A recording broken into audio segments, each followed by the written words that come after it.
tadi malam kita mengadakan maulid dan sekarang kita akan berkajian tentang Rasulullah. Semoga itu bermanfaat bagi kita baik yang Bismillahirrahmanirrahim. Assalamualaikum warahmatullahi wabarakatuh. Innal hamdalillah nahmaduhu wa nasta'inuhu wa nastaghfiruh wa na'udzu billahi min shururi anfusina wa min sayyiati a'malina. May yahdihillahu fala mudilla lahu wa may yudlil fala hadiya lahu. Asyhadu an la ilaha illallah wahdahu la syarika lah. Alladzi ya'lamu kha'inatal a'yun wa ma tukhfi sudur wa asyhadu anna Muhammadan 'abduhu wa rasuluh alladzi akhrajan nasa min adh-dhulumati ila an-nur.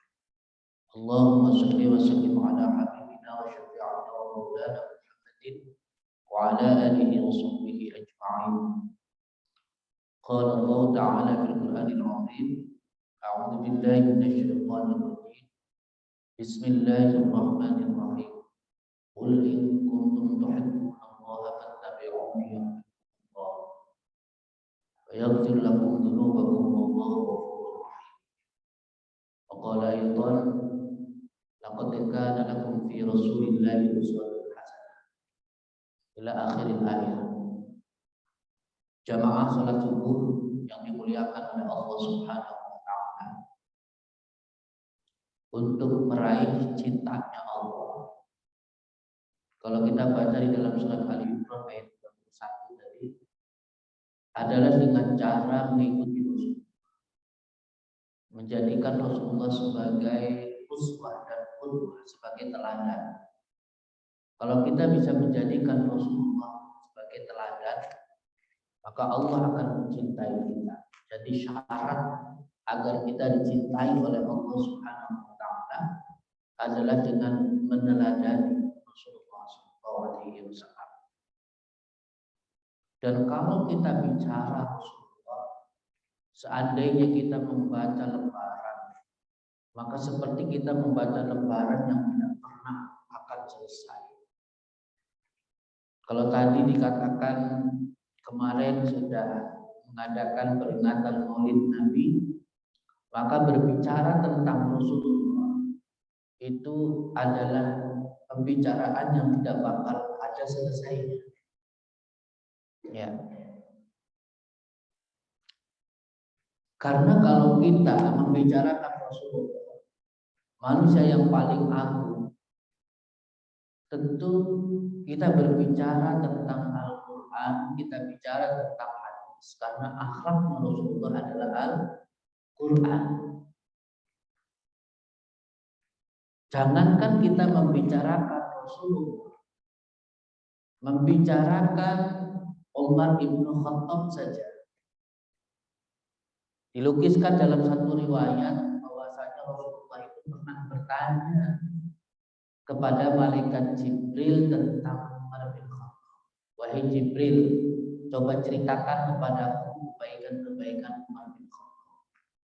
Kata malaikat Jibril, ya Rasulullah, seandainya seluruh air lautan aku jadikan tinta dan seluruh pepohonan aku jadikan pena untuk menulis kebaikan dan kehebatan Umar bin Khattab, kayaknya gak bakalan. Ini ibarat saja, Pak. Artinya malaikat Jibril mengaku apa banyaknya kebaikan dan kehebatan Umar bin Khattab. Kata Nabi, kalau begitu bagaimana dengan Abu Bakar Siddiq? Kata malaikat Jibril, kebaikan-kebaikan yang dimiliki oleh Umar bin Khattab adalah bagian kecil dari kebaikan yang dimiliki oleh Abu Bakar Siddiq. Artinya Abu Bakar Siddiq lebih hebat lagi. Apalagi Rasulullah SAW. Dan teladan yang paling sempurna dalam segala aspek itu adalah Rasulullah SAW. Makanya tema kajian pagi hari ini adalah Rasulullah, teladan yang paripurna. Ya, teladan yang paripurna. Ketika Ibnu Qatadah bertanya tentang Rasulullah kepada Sayyidah Aisyah, maka Sayyidah Aisyah istri Nabi menjawabkan Quran, bahwasanya akhlaknya Rasulullah SAW adalah Al-Quran. Jadi akhlaknya Rasulullah itu Al-Quran. Maksudnya bagaimana? Banyak ulama yang menjelaskan bahwa maksudnya adalah seluruh nilai-nilai kebaikan yang terkandung dalam Al-Quran Rasulullah punya. Itu dimiliki oleh Rasulullah SAW. Atau bahasa gampangnya, Rasulullah menjalankan semua yang diperintahkan dalam Al-Quran, dan Rasulullah juga menjauhi semua apa yang dilarang di dalam Al-Quran. Jadi kana khuluquhul Quran. Akhlaknya Rasulullah itu adalah Al-Quran. Jadi tidak boleh tidak, kalau kita ingin mempelajari Rasulullah SAW, kita harus mempelajari Quran. Karena seluruh kebaikan yang dimiliki oleh Rasulullah ada di dalam Al-Quran. Jadi kalau kita mau maksimal meneladani Rasulullah, harus mempelajari Quran. Kita harus mempelajari hadis Nabi Muhammad SAW.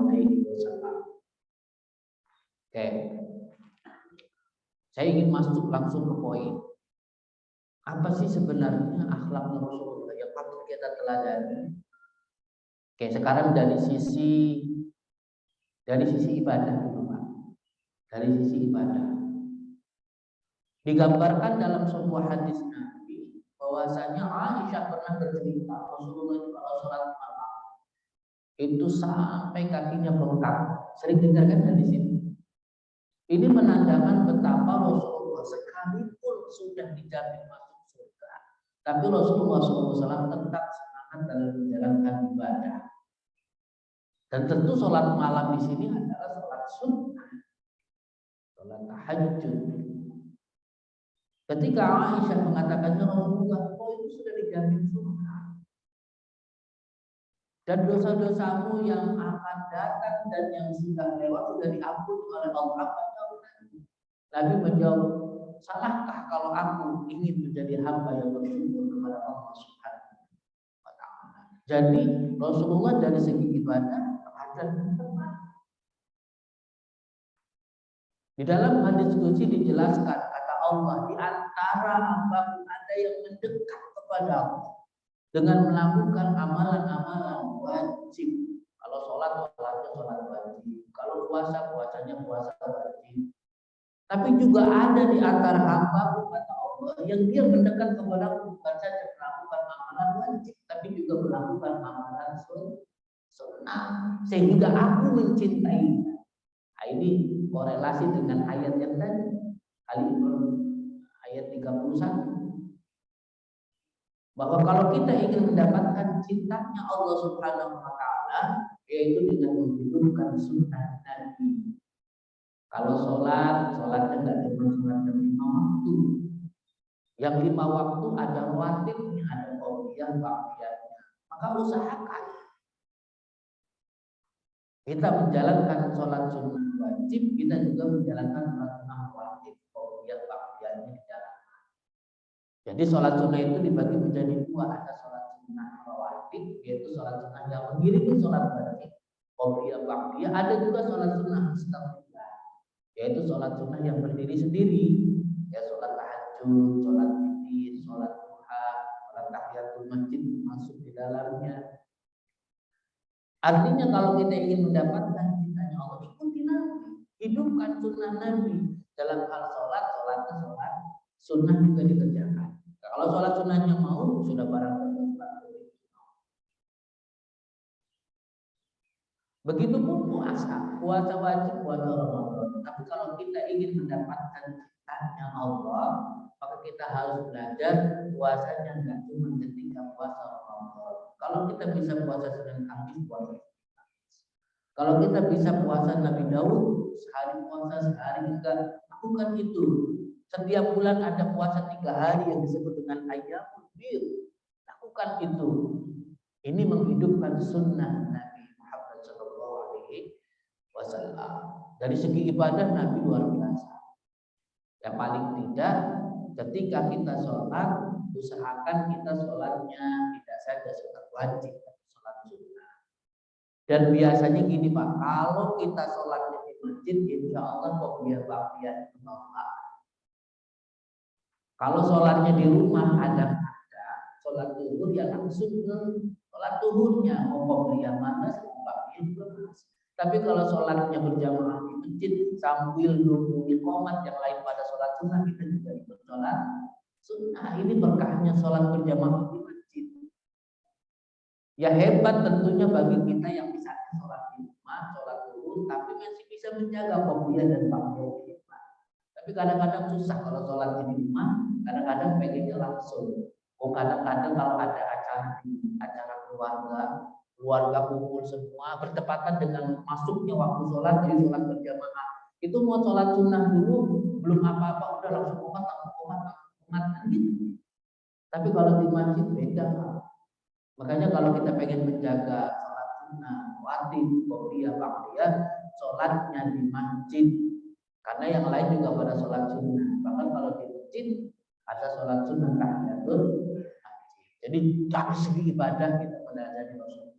Walaupun kita sholat malamnya nggak sambil berkang-kang, ya paling nggak kita menghidupkan sholat tahajud boleh cuma 2 rakaat sekali salat boleh. Dan kalau kita mau belajar istiqomah jangan banyak. Mau belajar istiqomah langsung 8 rakaat 4 kali salat. Nanti kalau lagi males berat Pak. Dan amalan yang paling dicintai oleh Allah Subhanahu wa taala adalah amalan yang dikerjakan secara kontinu walaupun sedikit. Oh, pengen istiqomah baca Quran 1 hari langsung 3 juz. Pas lagi datang malesnya enggak sama sekali. Tapi kalau belajarnya dikit-dikit sehari 10 ayat, tapi tiap hari itu jauh lebih baik.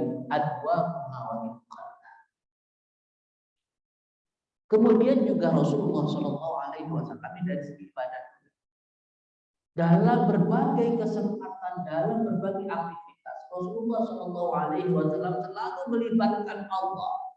Masuk masjid baca doa, keluar masjid baca doa. Ya, keluar dari rumah baca doa. Mau makan baca doa, selesai makan baca doa, mau tidur baca doa, baru tidur baca doa. Semuanya ada doanya, turun hujan ada doanya, Rasulullah cari doanya. Artinya dalam segala aktivitas Rasulullah SAW selalu melibatkan Allah. Artinya dalam segala aktivitas kita harus diniatkan karena Allah, dan kita harus juga menyadari bahwa aktivitas yang kita lakukan adalah karena pertolongan Allah Subhanahu wa taala. Jadi satu, dari segi ibadah Nabi luar biasa.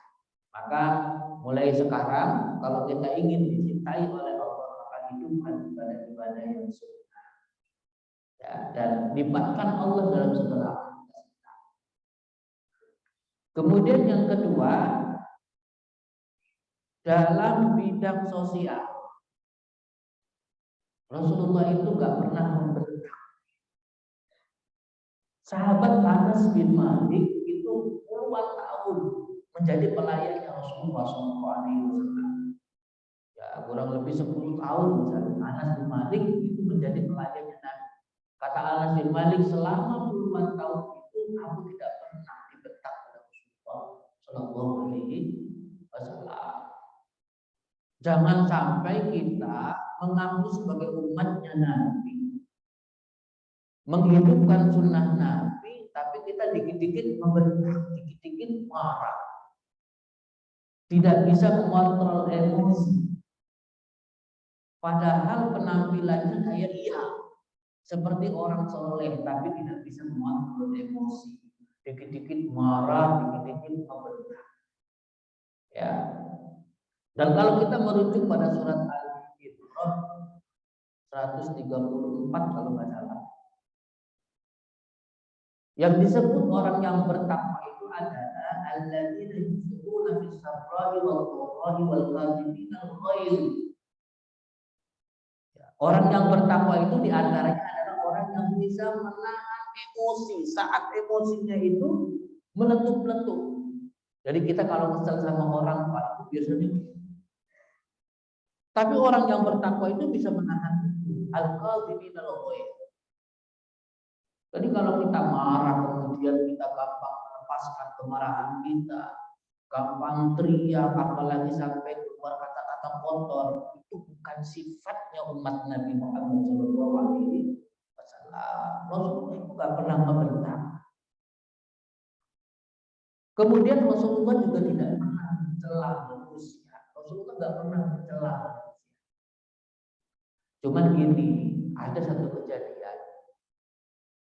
Salah satu mukjizatnya Nabi, itu Nabi bisa melihat ke belakang tanpa menoleh.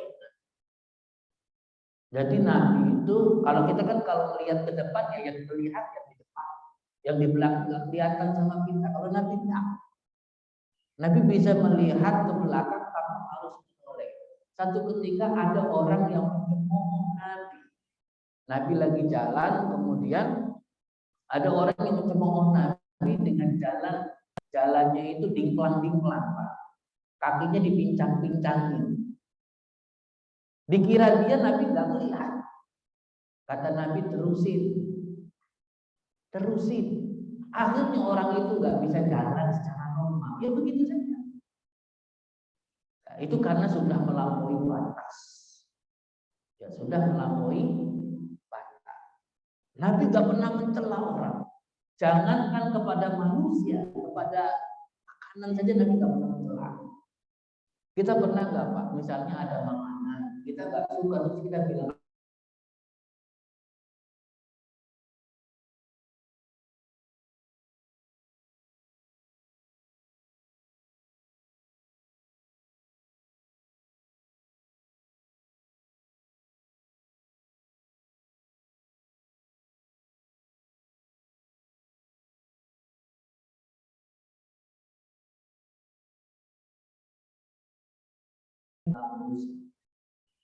ya.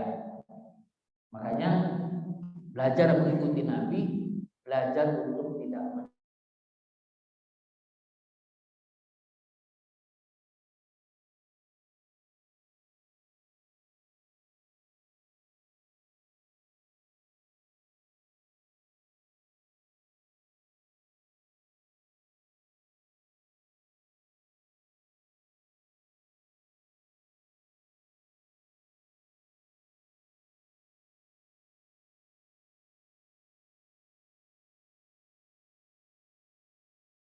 kita mengomentari fenomena alam, kemudian didasari dengan rasa angkuh dan sombong, seolah-olah dirinya sudah baik. Ini zaman udah rusak, akhlak manusia sudah goblok. Ini seolah-olah dia meninggikan dirinya dan merendahkan orang lain. Itu dilarang oleh Allah. Kata Nabi, ketahuilah dia yang paling rusak ini dari sekitar sama.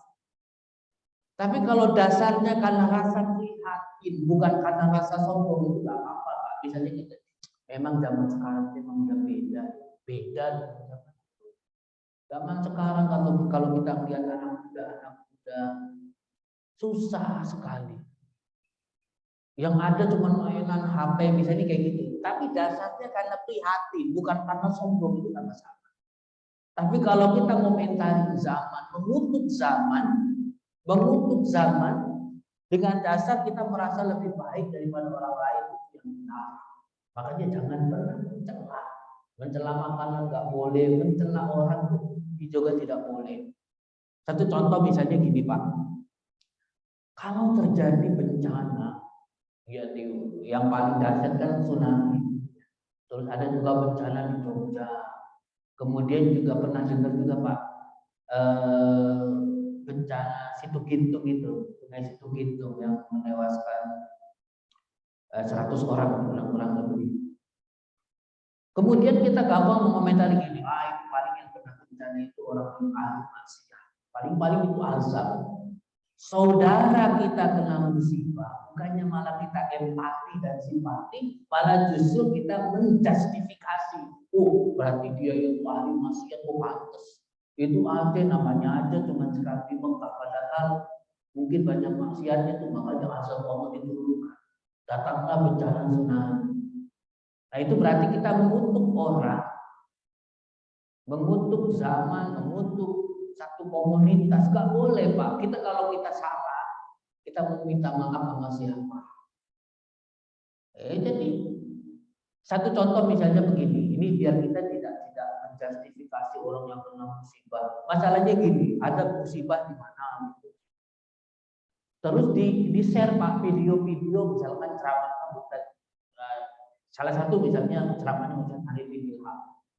Ustaz Arifin Ilham waktu itu ceramah lagi menjelaskan bahwa salah satu datang bencana itu karena memang ulah manusia, karena manusia banyak yang melakukan dosa dan maksiat.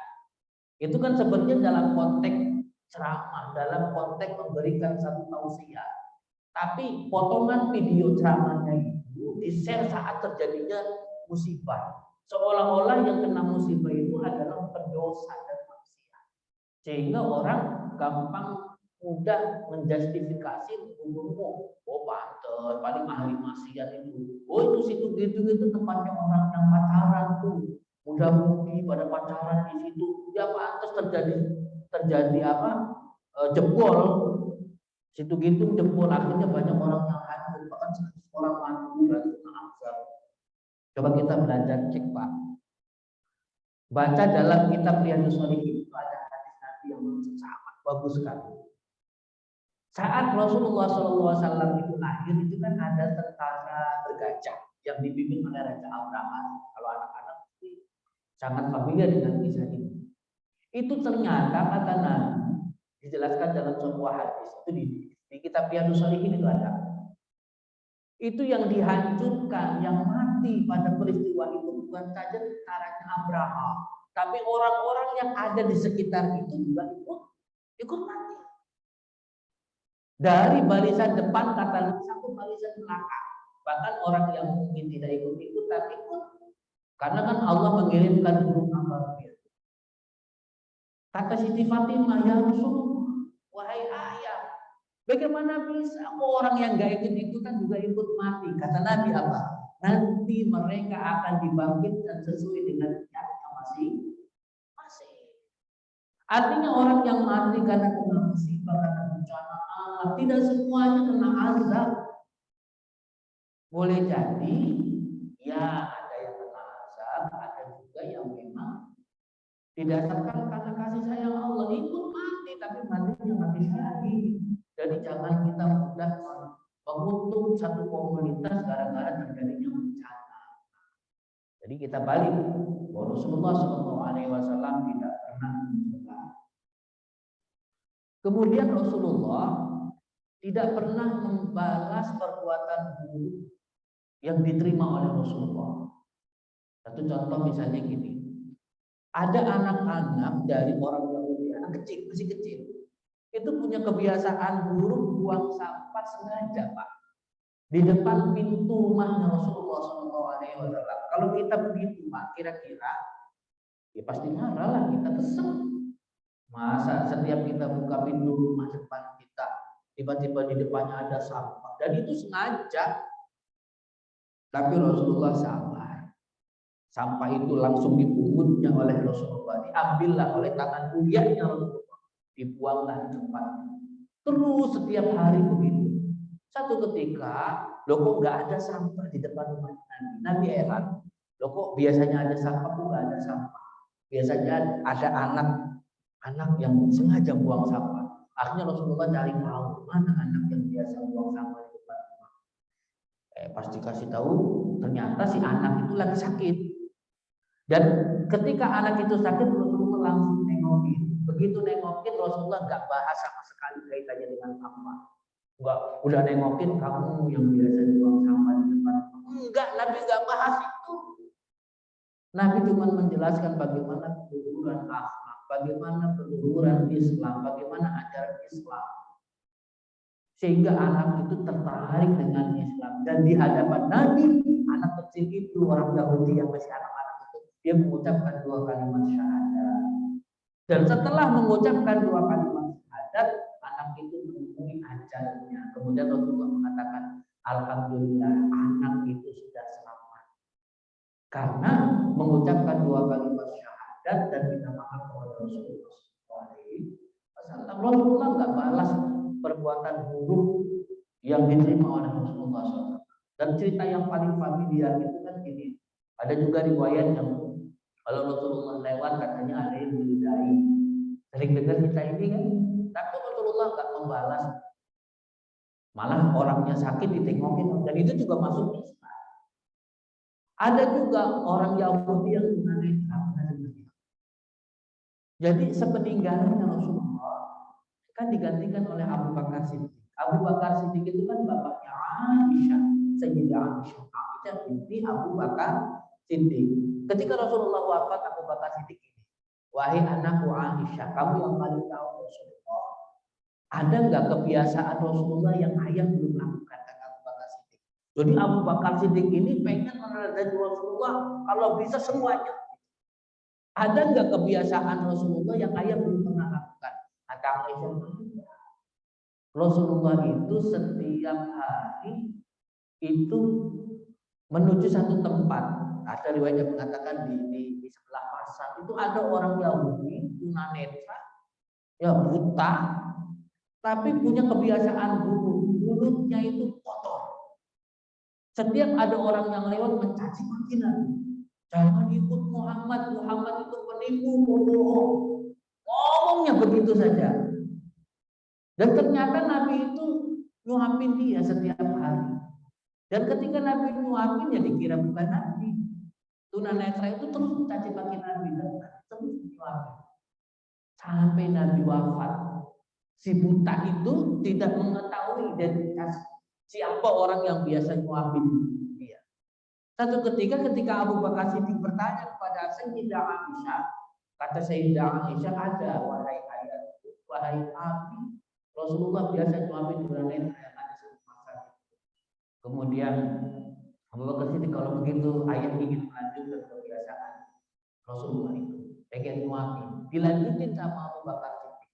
Dan ternyata Abu Bakar Siddiq itu cara nyuapinnya berbeda, Pak. Ada satu riwayat yang mengatakan itu orang tunanetra itu nggak bisa melihat, dia juga punya keterbatasan dalam hal punya makanan. Jadi makanan misalkan kurma itu dialusin dulu sama Rasulullah, kemudian baru dimasukin. Saking lembutnya Rasulullah, padahal tunanetra itu sambil disuapin sampai caci maki Nabi Muhammad karena dia nggak tahu. Dilanjutkan Abu Bakar nyuapinnya langsung aja disuapin.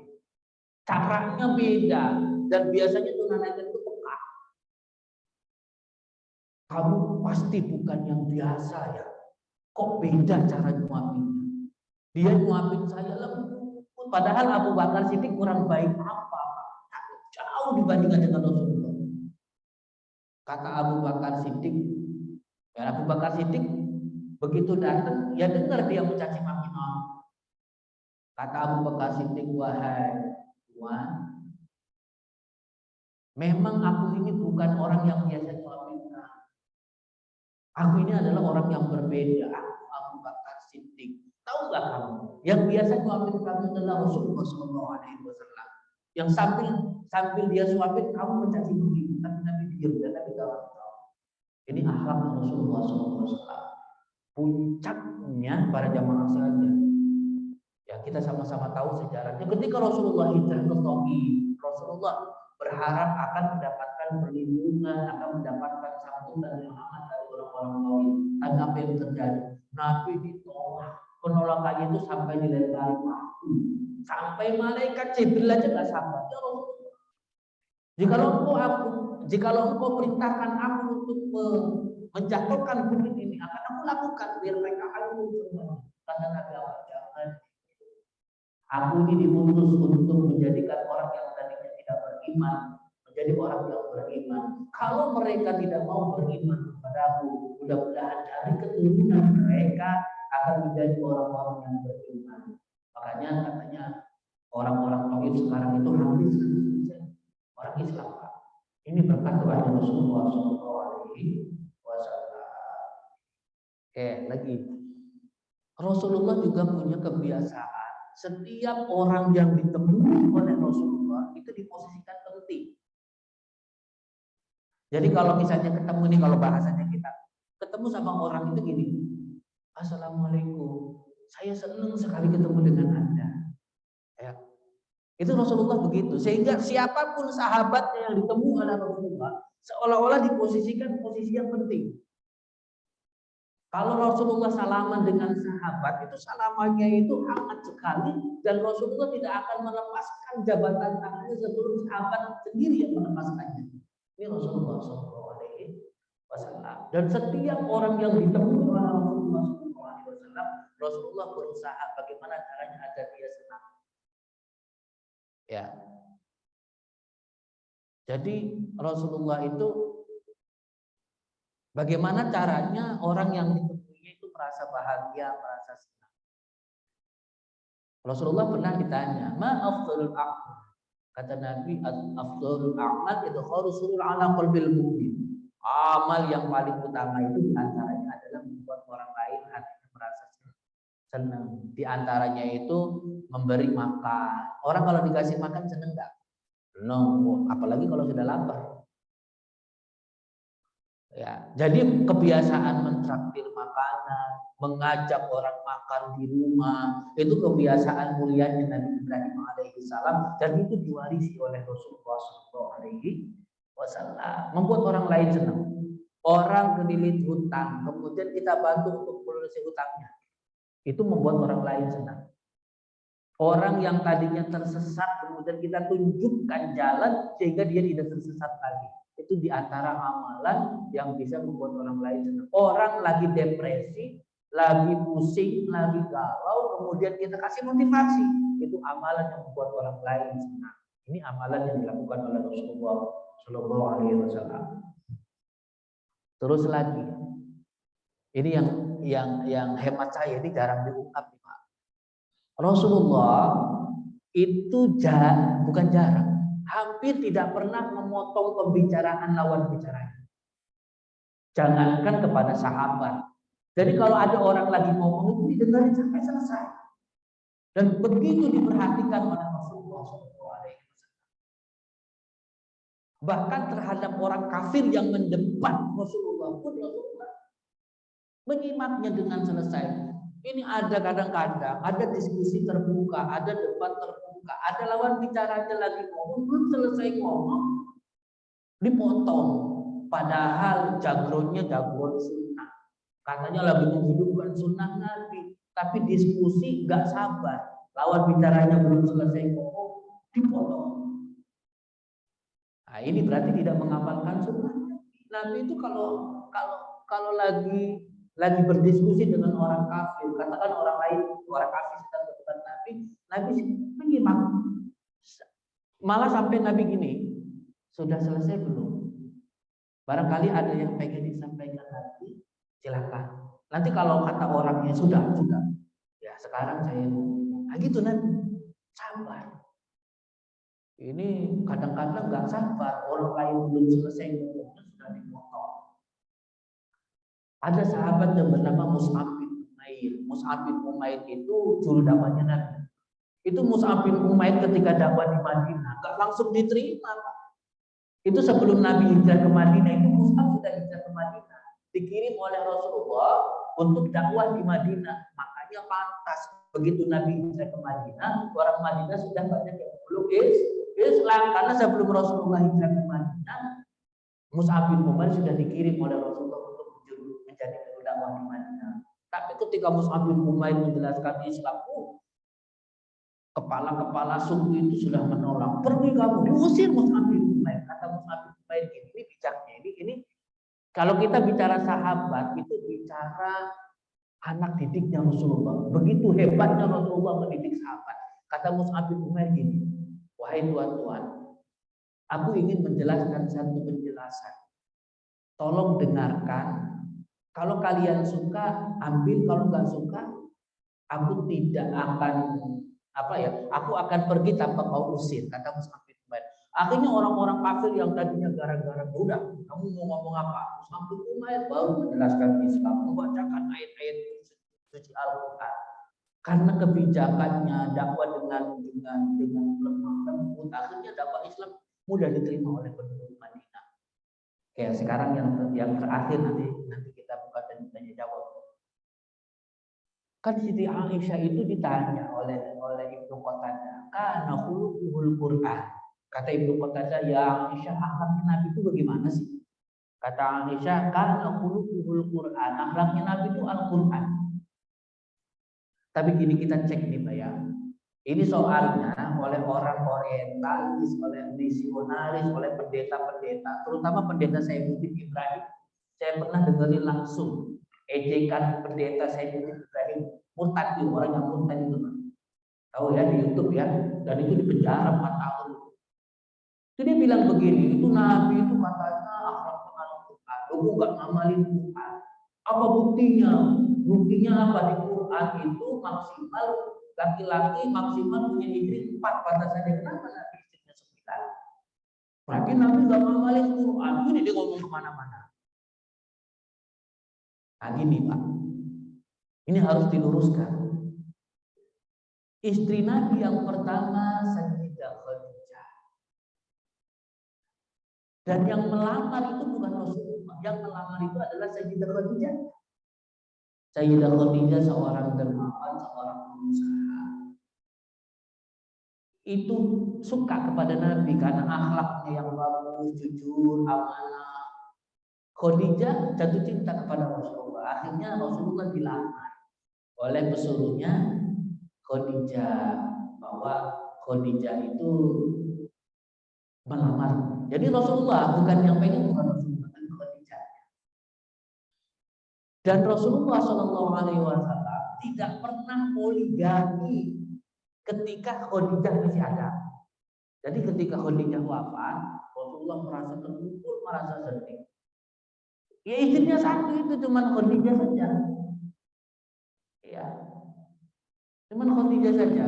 Begitu Khadijah wafat, Rasulullah SAW usianya 51. Dan nikah lagi dengan Siti Saudah sebelum dengan Siti Aisyah itu Nabi umurnya 53. 53 Nabi nikah lagi dengan Siti Saudah, dan itu janda yang sudah lanjut usia.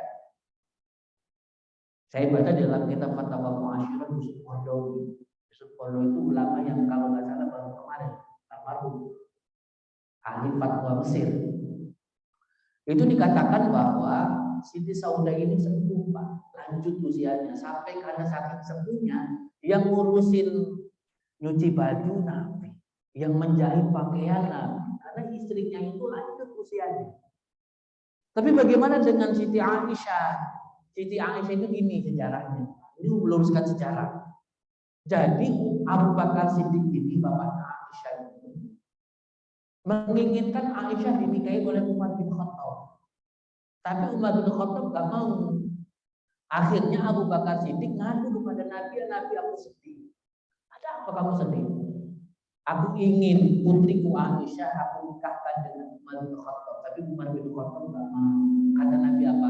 Ya tenang. Aisyah akan mendapatkan laki-laki yang jauh lebih baik daripada Umar bin Khattab. Bahkan kaget. Siapa? Kata Nabi, saya akan menikahi Aisyah. Jadi Nabi menikahi Aisyah itu untuk membuat Abu Bakar bahagia. Di samping itu, Pak, ini yang paling penting kalau dalam kajian hadis. Coba kalau istrinya Nabi buat semua, Pak. Siapa yang menyimpan dokumentasi hadis-hadis Nabi? Jadi kalau bahasa komputer dia itu, Aisyah itu sengaja dikirim oleh Allah untuk menjadi server. Jadi yang merekam bagaimana ucapan Nabi, bagaimana tindakan Nabi itu Aisyah. Dan Aisyah itu sangat cerdas sekali. Bahkan menurut ulumul hadis, itu kontribusi Aisyah dalam bidang hadis itu hampir 50%. Coba, siapa yang meriwayatkan hadis tentang haid? Bagaimana? Itu Aisyah. Karena masih muda, masih fresh, masih cerdas. Begitu. Jadi ada hikmahnya, Pak. Dan itu untuk membuat hati Abu Bakar Siddiq merasa bahagia. Umar bin Khattabnya nggak mau kalah. Ya Rasulullah, engkau telah menikahi putri dari sahabatku yaitu Abu Bakar. Aku juga punya anak perempuan. Maka nikahlah Nabi dengan Hafsah. Tapi Hafsah ini janda, Pak. Anak Umar bin Khattab janda, kemudian dinikahi oleh Rasulullah SAW. Kemudian Ummu Salamah. Ini saya akan cerita sebagian saja, Pak. Ummu Salamah itu suaminya itu gugur dalam perang. Enggak disebutkan namanya, makanya Ummu Salamah itu ibunya Salamah. Makanya suaminya disebut Abu Salamah. Abu Salamah itu sebelum berangkat perang mengajarkan satu doa. Kalau nanti engkau mendapatkan musibah, maka ucapkanlah inna lillahi wa inna ilaihi raji'un. Dan bacalah doa, ya Allah, gantilah musibah ini dengan pahala yang baik di sisimu, dan gantilah aku dengan ganti yang lebih baik. Dan ternyata musibah yang cukup berat adalah musibah kematian. Suaminya wafat. Akhirnya Ummu Salamah tuh ngamalin doa itu, Pak. Tapi doa itu diamalin, jodoh juga datang. Akhirnya mengadu kepada Nabi. Katanya kalau suamiku meninggal, Allah bakal ganti dengan yang lebih baik. Aku sudah mengamalkan doa ini, tapi kenapa jodohku nggak kunjung datang? Mana yang lebih baik dari suamiku? Kata Nabi, biarlah aku saja yang menikahi Ummu Salamah. Ya jelas Nabi lebih baik daripada Abu Salamah.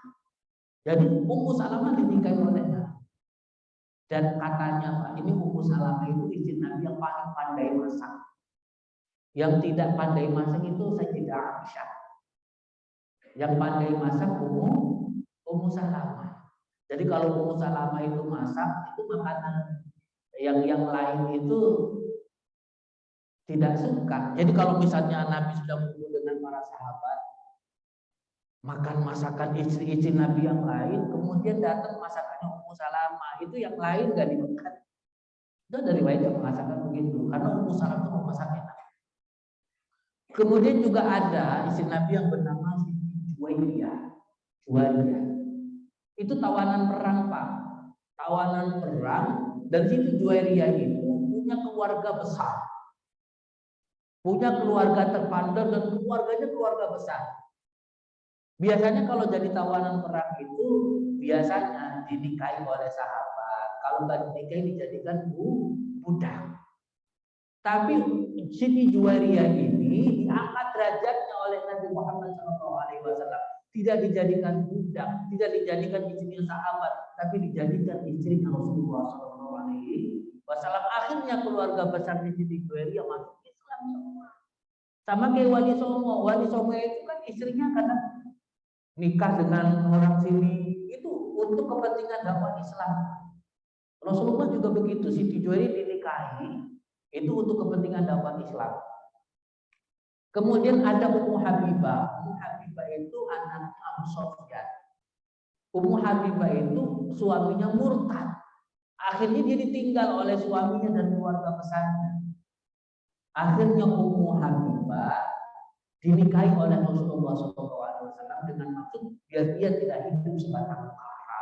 Ummu Habibah perempuan tapi kuat imannya. Suaminya murtad tapi dia tetap mempertahankan keimanan. Dinikahi oleh Rasulullah SAW. Dan saat itu belum turun ayat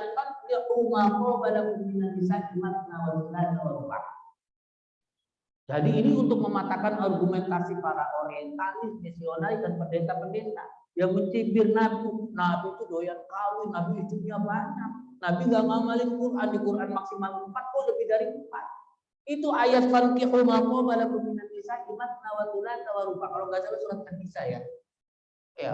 Itu belum turun, Pak. Pada waktu itu orang Arab laki-laki itu boleh punya istri berapa saja.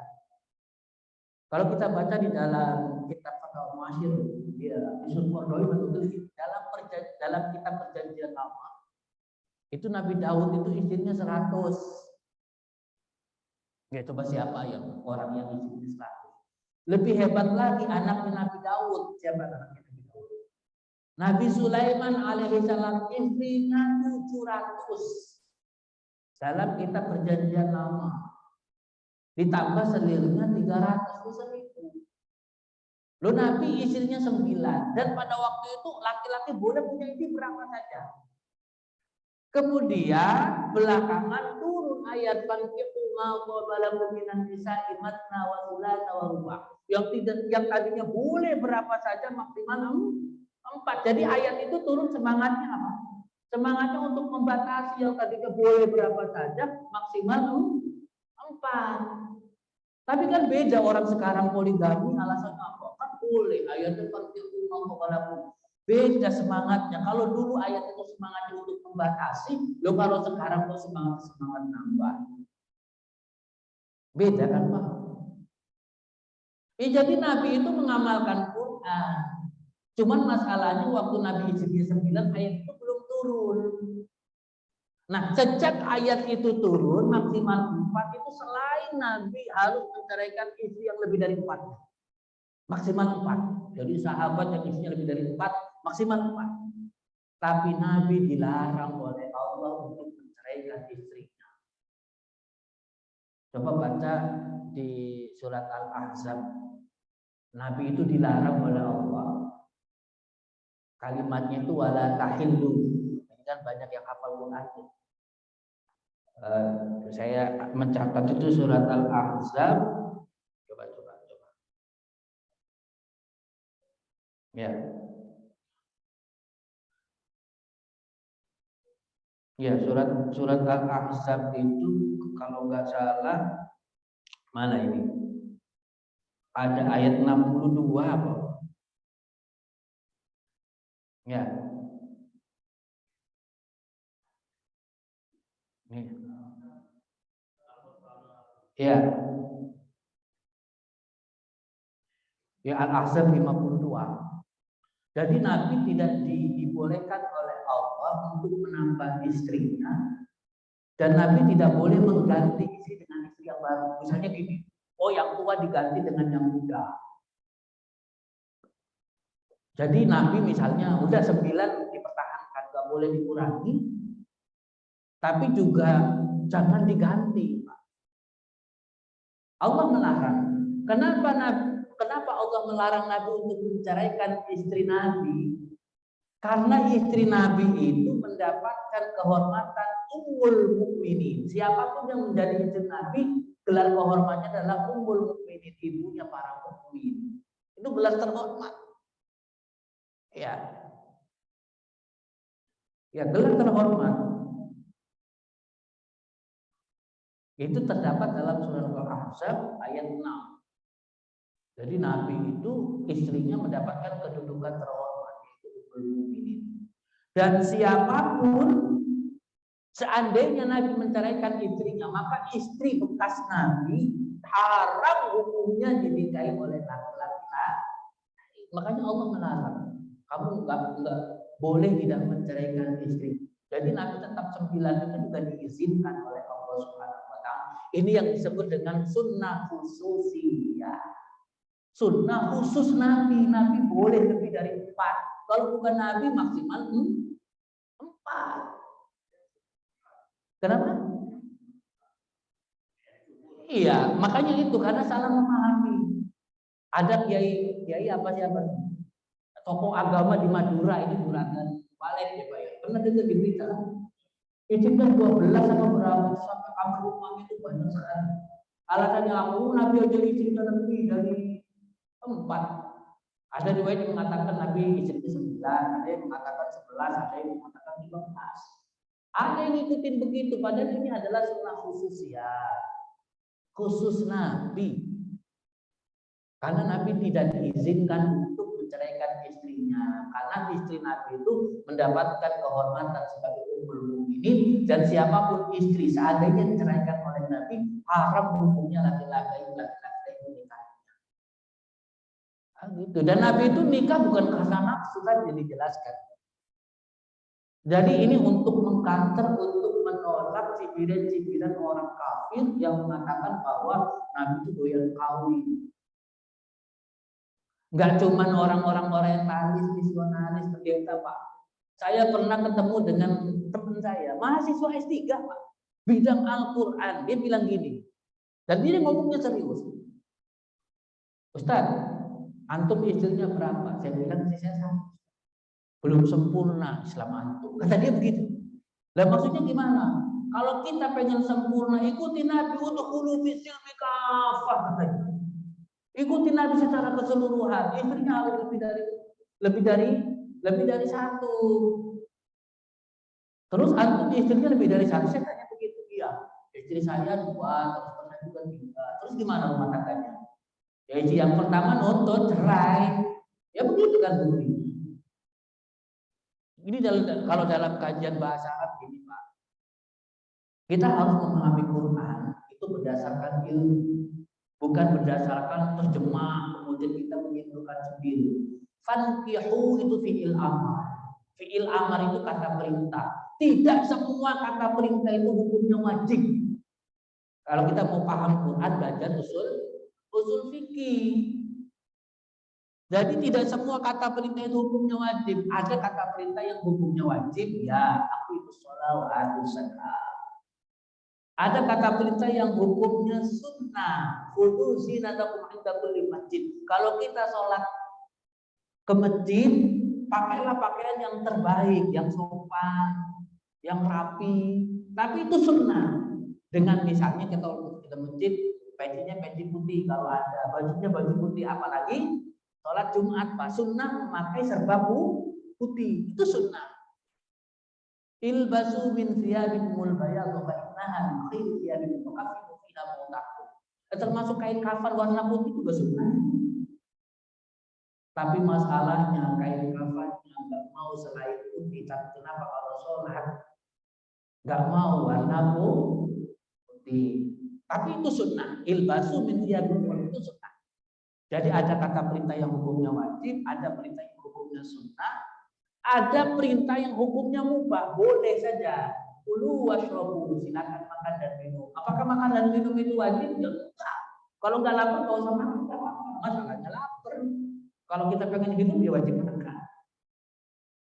Kata perintah yang hukumnya mubah lagi diantarkan pun boleh kamu nikahi wanita-wanita yang kau sukai, boleh. 2 boleh, 3 boleh, 4 boleh. Fa in khiftum alla ta'dilu, ini isim syarat. Tapi jikalau engkau khawatir tidak bisa berlaku adil, fawahidah, jawab syarat itu hukum wajib. Kalau kita tidak bisa berlaku adil, maka wajib hukumnya istrinya jangan lebih dari 1 tahun. Ini masalahnya memahami fankihu maqbalakumnya itu hukumnya wajib. Jadi orang yang Islamnya pengen sempurna harus istrinya lebih dari 1. Oh, jadi kiai, jadi ustaz kalau istrinya baru 1 nggak sempurna gitu. Kenapa nggak sempurna? Nggak ngamalin sunnah Nabi, Nabi kan istrinya lebih dari 1. Wong meneladani Nabi kok meneladani poligami. Meneladani Nabi itu harusnya meneladani akhlaknya Rasulullah SAW. Dan itu kita harus tahu Pak sejarahnya kenapa Nabi istrinya banyak. Karena pada zaman itu laki-laki boleh punya istri tanpa batas berapapun boleh. Ayat turun baru yang lebih dari 4 diceraikan. Tapi khusus untuk Nabi, Allah melarang Nabi menceraikan istrinya. Karena istri Nabi mendapatkan kehormatan ulmu, dan siapapun istri yang pernah diceraikan Nabi, haram untuk dinikahi laki-laki. Nah, gitu. Jadi Nabi itu mengikuti Al-Quran, akhlaknya Nabi Quran. Jadi Nabi nggak melanggar Al-Quran. Ya itu sebagai pengantar Pak, silakan Pak. Mudah-mudahan di banyak yang bertanya. Silakan Pak.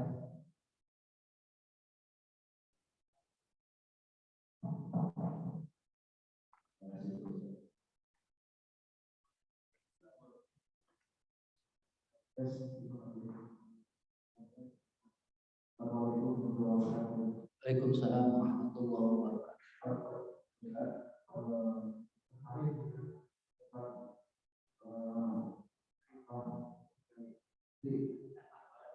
Memang pernyataan yang bersama-sama dengan psikologis akan beda atau orang muslim yang akan berbayar gaji besar masuk Islam di mereka ini perlu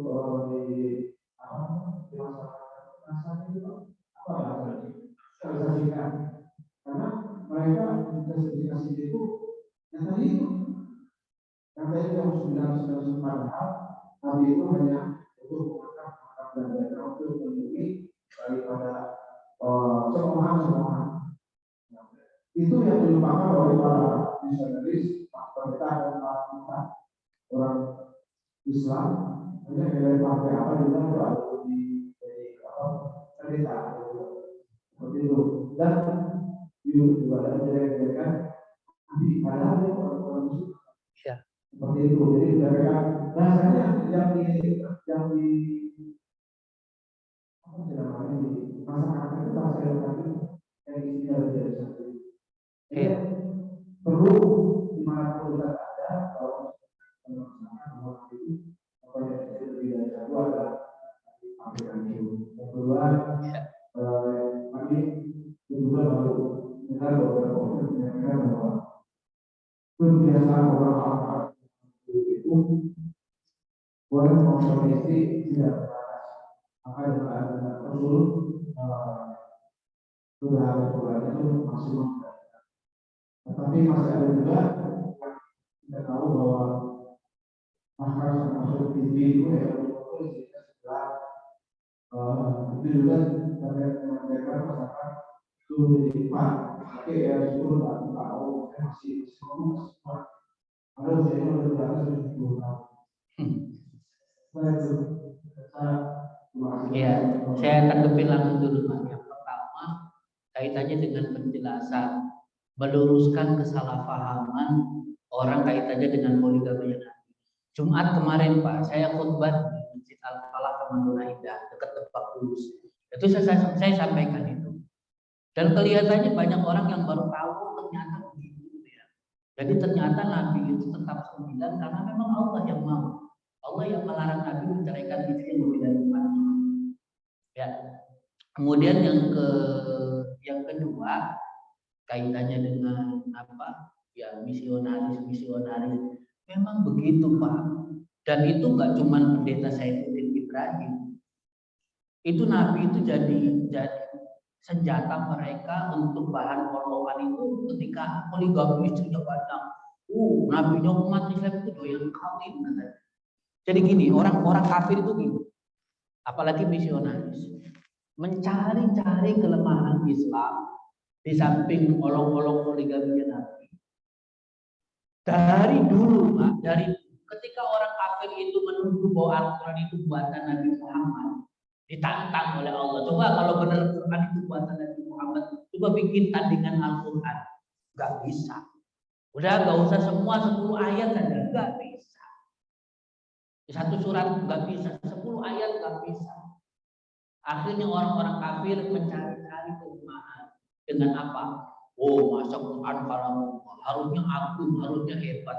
Tapi masa perumpamaan yang dijelaskan dalam Al-Quran dengan binatang melata. Nama-nama suratnya ada semut, lebah, sapi. Masa kalau kok nama-nama suratnya binatang-binatang. Innallaha la yastahi ayyudhiba man kan gitu ya. Allah itu tidak segan-segan memberikan satu contoh perumpamaan dengan ba'udha itu binatang melata. Fa'amal ladzina amanu faya'lamuna annahu al-haqqu min rabbihim. Orang-orang yang beriman makin mantap imannya. Satu contoh misalnya gini Pak, nyamuk saja. Ada nggak orang yang bikin patung nyamuk gedenya segede nyamuk? Nggak ada yang bisa.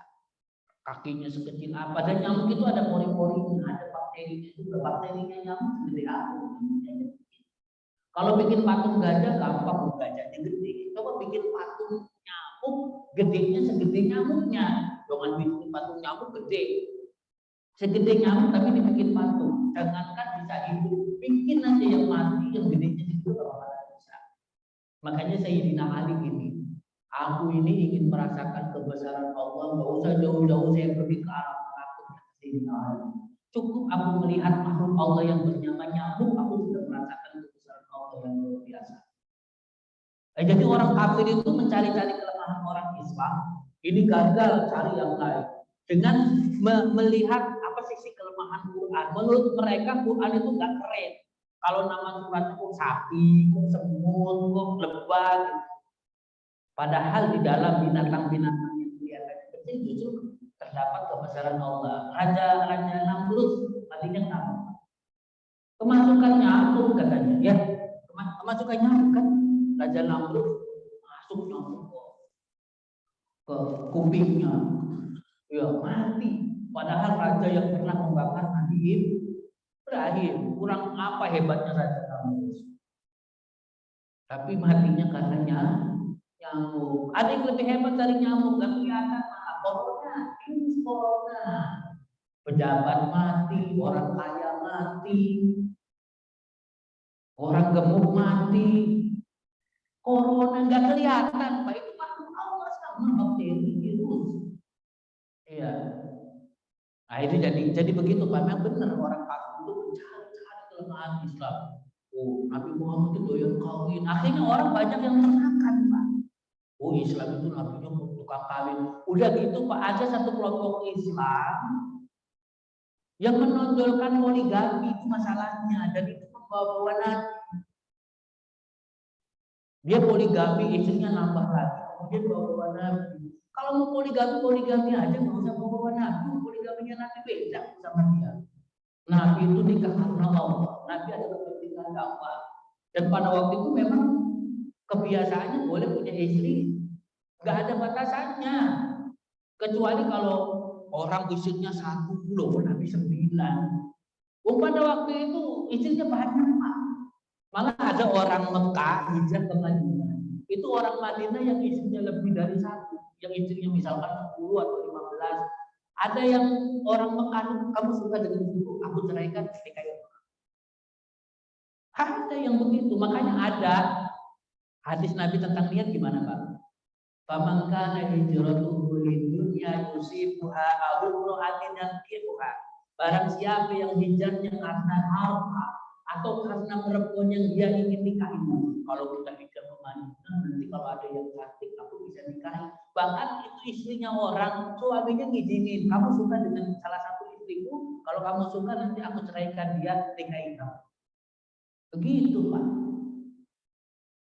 Karena memang kebudayaannya begitu. Jadi Nabi istrinya lebih dari 1 batang. Terlalu memang kebiasaan waktu itu begitu, dan ayat Fathul Mubarak itu belum turun. Dan kenapa Nabi tetap 9 lebih dari 4? Karena Allah melarang Nabi untuk menceraikan istrinya. Karena istri Nabi mendapatkan kedudukan ini. Nah, gitu. Jadi jangan ikut-ikutan Nabi istrinya lebih dari 4 kan. Jangankan kita nikah poligami karena Allah. 1 aja belum tentu karena Allah. Istri kita yang di rumah, kita nikah sama istri kita karena Allah apa belum tentu juga. Boleh jadi karena istri kita cantik, masih mudanya, kita bernafsu untuk menikahinya. Boleh jadi karena nafsu. Ya, jangankan nambah lagi. Ini saya bukan soal mempromosikan poligami, bukan soal menolak poligami, bukan. Saya ingin menunjukkan satu persoalan bahwa poligaminya Nabi itu tidak buruk sebagaimana yang disangkakan oleh orang-orang orientasi musuh-musuh Islam. Nabi itu tidak berdasarkan nafsu. Ya, silakan yang lain Pak. Silakan. Ya. Assalamualaikum warahmatullahi wabarakatuh. Waalaikumsalam warahmatullahi wabarakatuh. Ini bukan masalah poligami. Iya. Belum yang sampai dan setiap mendengar mengenai kisah-kisah Rasulullah lalu aja hati jadi malu. Banyak yang harus diperbaiki.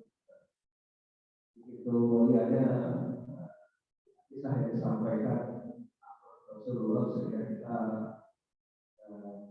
merasa selalu ingin memperbaiki. Memang di dalam Al-Quran itu juga kisahnya juga kalau ada Tuhan hampir sepertiganya mungkin tentang kisah-kisah. Iya.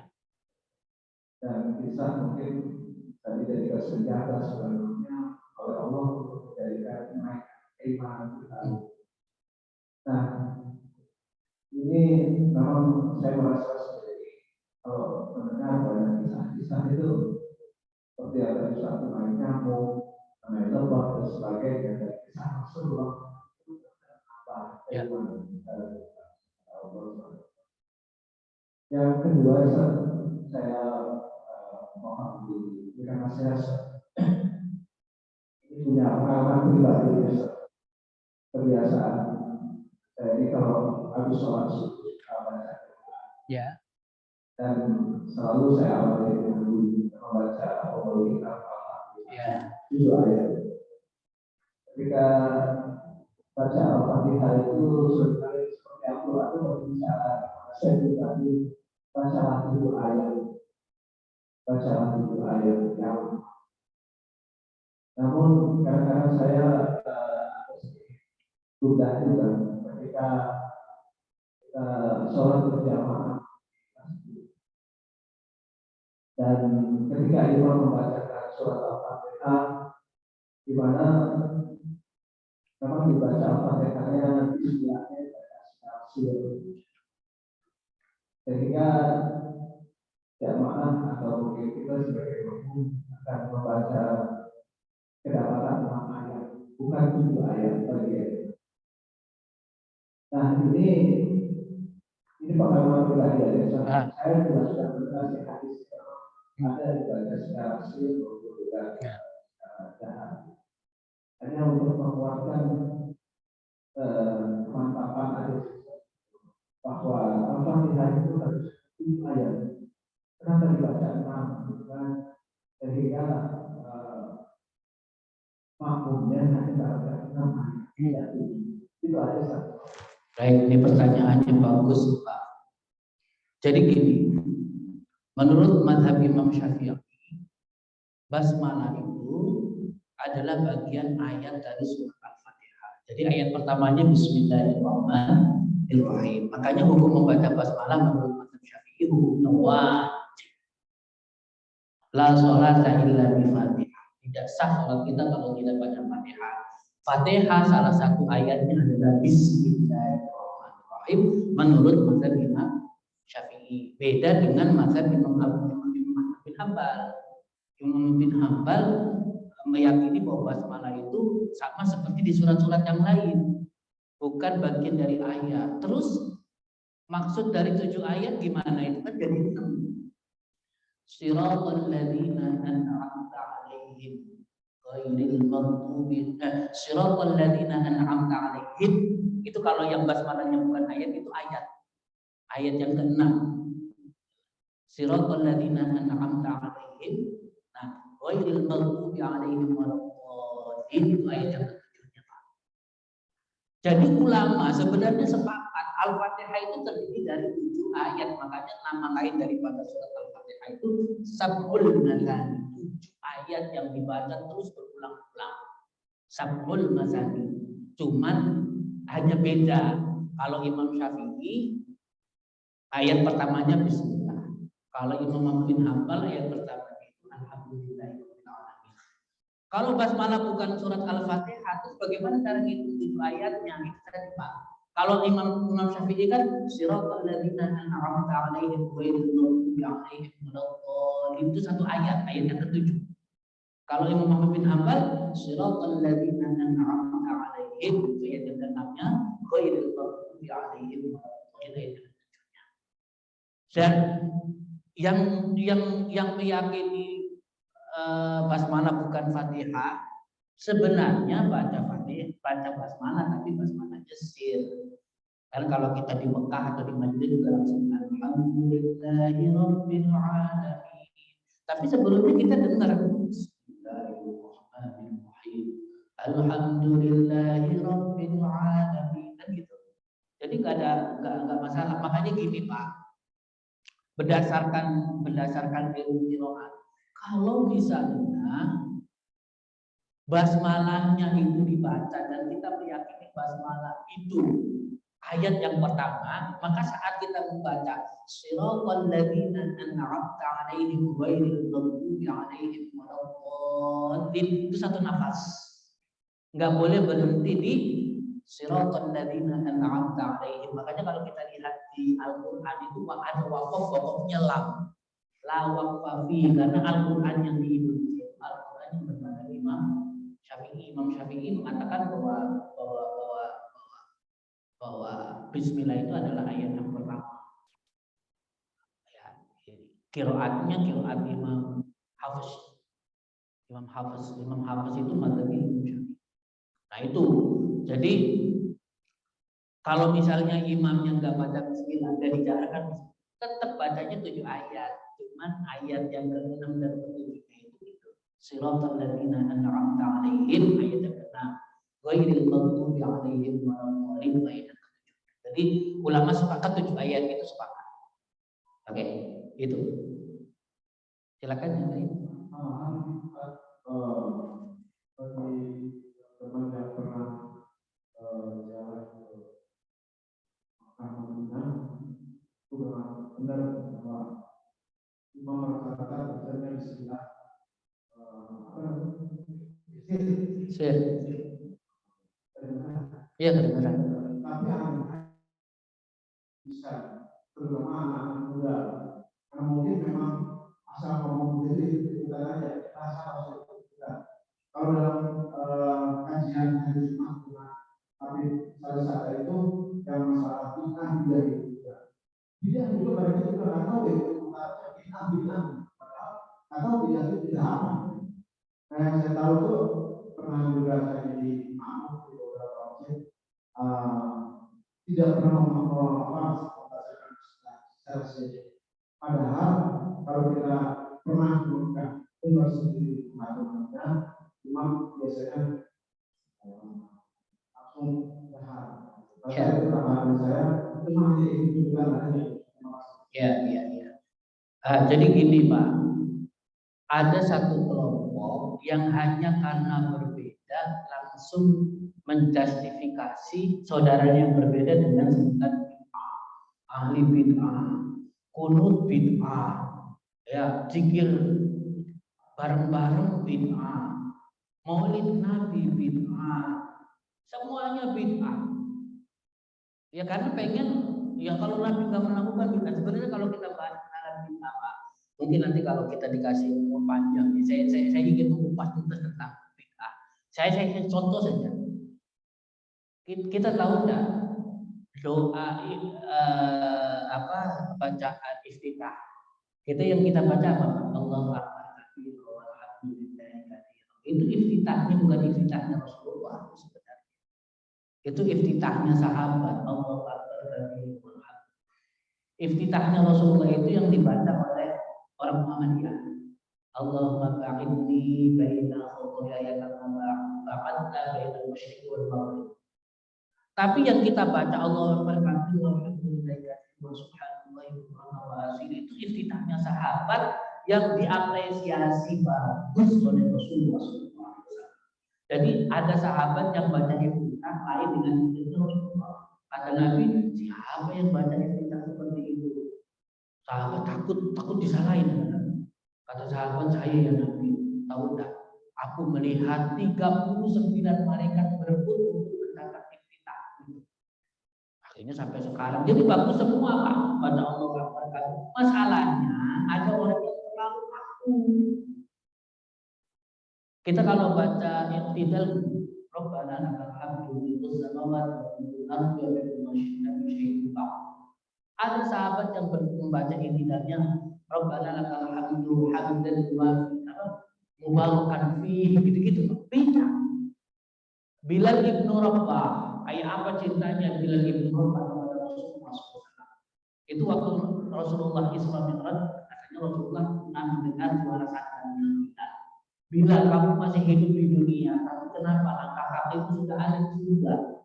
Kamu punya amalan apa wahai Bilal? Kata Bilal ini, ya Rasulullah, tidaklah aku berwudu terkecuali setelah aku melakukan sholat duha. Sholat sunnah syukur itu bukan dari Nabi Bilal bin Rabah, tapi diapresiasi bagus oleh Rasulullah SAW. Jadi betapa banyak yang dilakukan oleh sahabat sebelumnya tidak dilakukan oleh Rasulullah. Ini yang paling ini. Proses pembukuan Al-Quran jadi satu mushaf. Itu kan tadinya gini, Umar bin Khattab itu melihat kok banyak yang hafid Quran dalam perguruan jamaah mau wafat.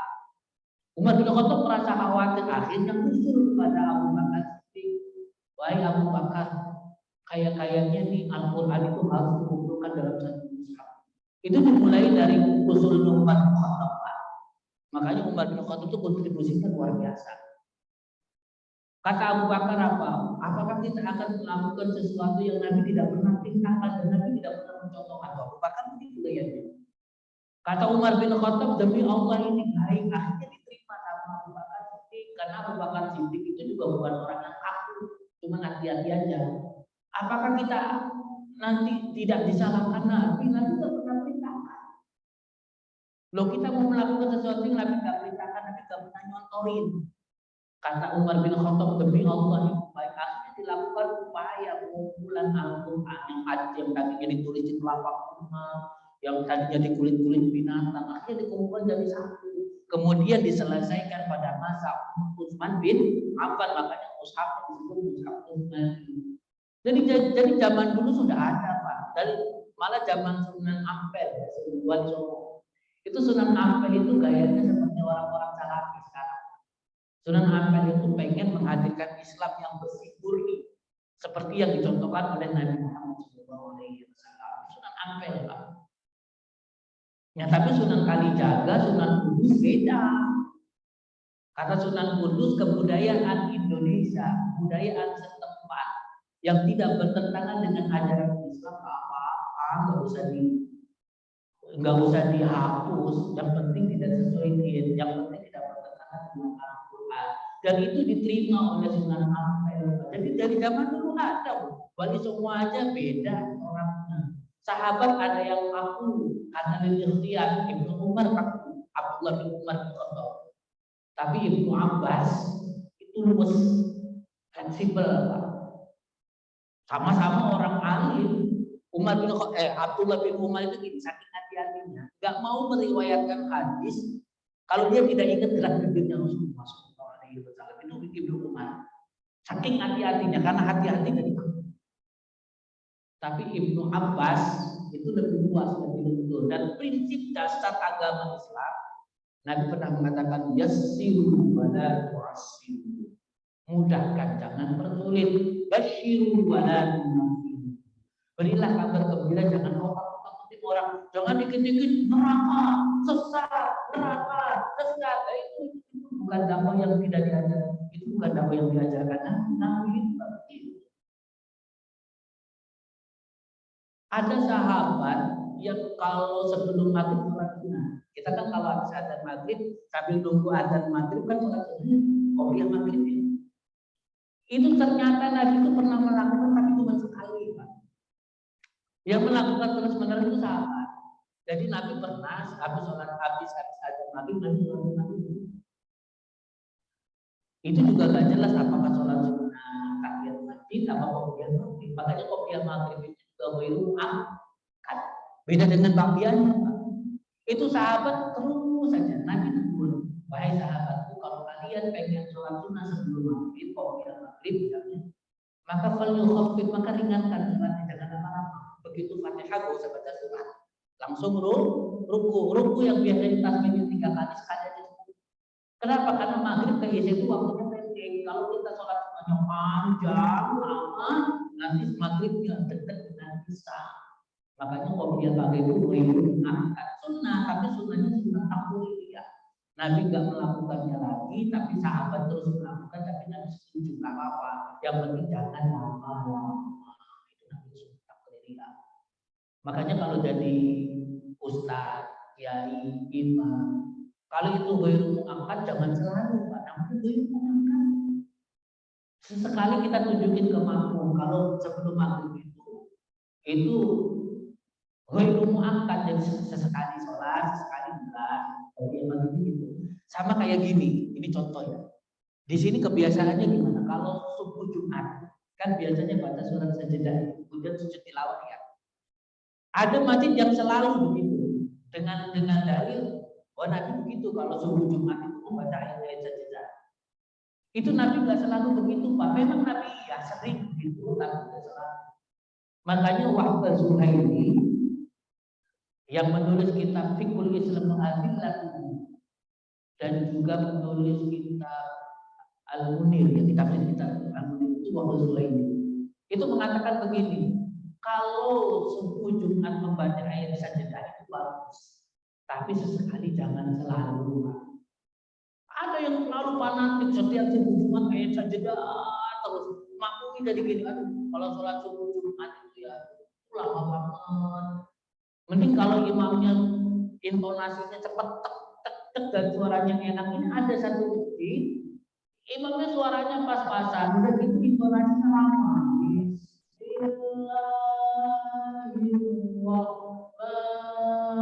Bismillahnya udah lama banget.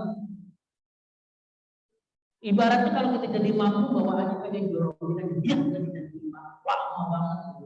Jadi makmum yang tadinya sepakat sholat berjamaah jadi kesel, Pak. Ya kecuali kalau misalnya lagunya lagu kayak di Mekah, kayak di Madinah kan enak suaranya tuh. Imam Sudais lagunya tek tek tek tek walaupun lama nggak terasa, tapi memang begini Pak. Ini teladan Nabi. Nabi itu kalau jadi imam bacaannya nggak panjang-panjang. Karena apa? Nanti lihat makmumnya ada yang sepuh, ada yang nggak kuat berdiri lama. Nabi itu baca surat yang panjang itu kalau surat sunnah. Kan pernah ada Nabi lagi sholat tahajud, Nabi baca surat Al-Baqarah. Wong sahabat kok ikut makmuman ini, makanya dalil boleh sholat tahajud jamaah. Sahabat makmuman dengan sholat tahajud dengan Nabi baca surat Al-Baqarah, kata sahabat yang ikut di belakang Nabi. Ini selesai surat Al-Baqarah kayaknya ternyata lanjut surat Al-Imran. Itu sholat sunnah Pak. Tapi ada Pak, ini teman saya. Wong sholat gerhana kan memang disunahkan sholatnya agak panjang ya. Tapi juga jangan keterlaluan. Surat rakaat pertama surat Ar-Rahman sampai habis Pak. Ar-Rahman sampai habis itu satu rakaat. Padahal makmumnya mau udah sepuh begini. Selesai sholat malah diomelin bu imam. Kan kasihan masa imam sholat diomelin sama jamaah. Nah, jadi kalau kita ngikutin sunnah Nabi, imamnya jangan banyak-banyak. Boleh mengambil ayat-ayat dari surat yang panjang, tapi jangan terlalu banyak. Dan harus bisa motong-motongnya, Pak. Ya, tapi karena saya ini bukan hafid Quran, bukan hafid Quran, saya biasanya kalau jadi imam dia surat-surat pendek aja yang di juz 30. Dan memang ada riwayat yang mengatakan bahwa sholat itu lebih bagus surat pendek tapi utuh satu surat daripada panjang tapi nggak utuh. Nah ini kalau saya sampaikan seperti itu lagi bukan juga hafid Quran sih jadinya begitu. Tapi kadang-kadang godaan yang hafid Quran kalau lagi jadi imam langsung mungkin sebenarnya panjang-panjang. Kalau yang hafid Quran nggak terasa, bahkan asik biasa ngafalin kan. Tapi jamaah makmum lama banget gitu, makanya nanti seandainya di sini misalnya panjang-panjang nggak harus dipikirkan. Artinya yang jadi imam harus berpikir ulang, oh ya jamaah udah ada yang sepuh, apalagi yang dikit-dikit kentut, kan kasihan. Iya, tidak semua. Makanya melihat orang tua, makanya nanti ya, suratnya jangan panjang-panjang. Ya, jangan panjang-panjang. Karena gini Pak, imam kalau suaranya terlalu enak, saya pribadi kadang-kadang gini, jadi menikmati enaknya suara imam. Itu secara ilmu fikih jadi ganggu khusyukan juga. Saya pernah di Madinah, di Mekah. Imamnya enak banget. Akhirnya saya lari-lari, siapa yang imam? Itu sholat menikmati tapi jadi terbuai dengan lantunan suaranya imam. Ya, jadi kadang-kadang terlalu enak juga masalah, apalagi nggak enak. Enak aja masalah, apalagi nggak enak. Bismillah, pada ketawa makmumnya nanti. Ya. Dan kalau baca jadi imam itu gini. Saya punya teman namanya Ustadz Rahmat Batubara. Dia menang MTQ di Mekah. Hafid Quran di Mekah. Itu ketika mau ngimamin sholat isya, ada temannya lain tanya, Ustadz mau pakai lagu apa? Mau imam, ditanya, Ustadz nanti imam isya mau pakai lagu apa? Kata teman saya Ustadz Rahmat Batubara itu bilang gini, ya lagu apa aja lah sekeluarnya. Karena bukan musabaqah masalahnya. Sholat itu ya udah natural aja gitu Pak. Kalau keluarnya lagu ros ya ros. Kalau keluarnya nahwa ya nahwa. Jangan demonstrasi. Rakaat pertama lagu ros, rakaat kedua nahawan. Nanti kalau misalnya sholat taraweh semua lagu memang kagum banget itu imam enak banget. Tapi akhirnya jadi cuman seperti demonstrasi. Hati-hati menjaga keikhlasannya.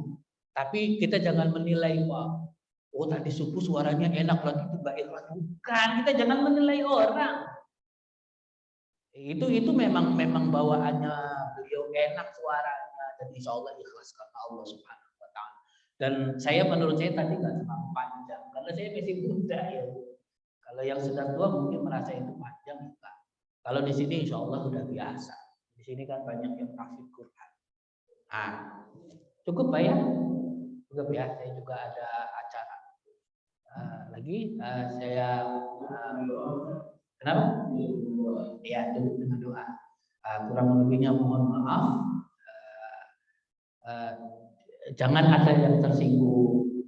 Kalau ada yang tersinggung, saya maaf lahir batin. Karena ini kan kaitannya dengan ilmu, kaitannya dengan apa yang perlu disampaikan. Dan kita saling mengingatkan itu karena Allah Subhanahu Wa Taala. Mari kita tutup dengan sama-sama berdoa.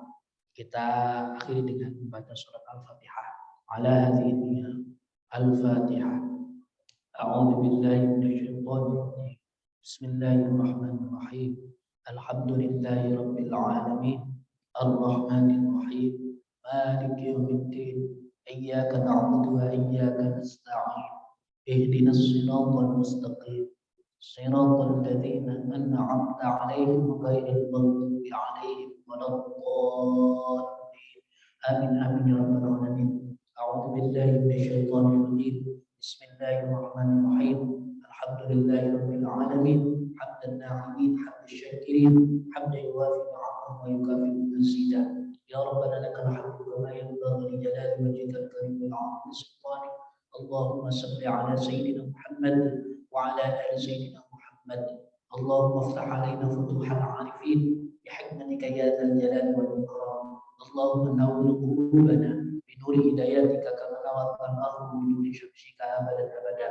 Allahumma a'inna ala dzikrika wa syukrika wa husni ibadatik. Ya Allah ya muqallibal qulub, tsabbit qulubana ala dinika wa ala ta'atika bi rahmatika ya arhamar rahimin. Allahumma ighfir li ummati sayyidina Muhammad. Allahumma arham ummati sayyidina Muhammad. Allahumma astur ummati sayyidina Muhammad. Allahumma jibur ummati sayyidina Muhammad. Allahumma aslih ummati sayyidina Muhammad. Allahumma afi ummati sayyidina Muhammad. Allahumma ihfaz ummati sayyidina Muhammad. Allahumma ighfir li ummati sayyidina Muhammad maghfiratan 'amatan ya rabbal alamin. Allahumma arham ummati sayyidina Muhammad rahmatan 'amatan ya rabbal alamin. Allahumma farrij ummati sayyidina Muhammad farajan 'ajilan ya rabbal alamin. Rabbana taqabbal minna innaka antas sami'ul 'alim wa tub 'alaina innaka antat tawwabur rahim. Rabbana atina fid dunya hasanah wa fil akhirati hasanah wa qina 'adzaban nar. Sallallahu ala sayyidina Muhammad wa ala alihi wa sahbihi wa sallam. Subhana rabbika rabbil 'izzati 'amma yasifun wa salamun 'alal mursalin walhamdulillahi rabbil alamin. Al-Fatihah. A'udzu billahi minasyaitonir rajim. Bismillahirrahmanirrahim. Alhamdulillahi rabbil alamin. Ar-Rahmanir Rahim. Maliki yaumiddin. Iyyaka na'budu wa iyyaka nasta'in. Ihdinas siratal mustaqim. Siratal ladzina an'amta 'alaihim ghairil maghdubi 'alaihim waladdallin. Subhanakallahumma wa bihamdika asyhadu an la ilaha illa anta astaghfiruka wa atubu ilaik. Wal 'afwu. Wassalamu alaikum warahmatullahi wabarakatuh. Waalaikumsalam. Terima kasih Pak Ustaz yang insya Allah akan menambah wawasan untuk Bapak Ibu sekalian. Insya Allah nanti di Masjid Al-Ikhlas akan ada peringatan Maulid jam 8.30 kepada Bapak Ibu sekalian di hadir di Masjid Al-Ikhlas kami bersyukur untuk yang sholat duha dan sediakan makanan salam. Ini khususnya atau saja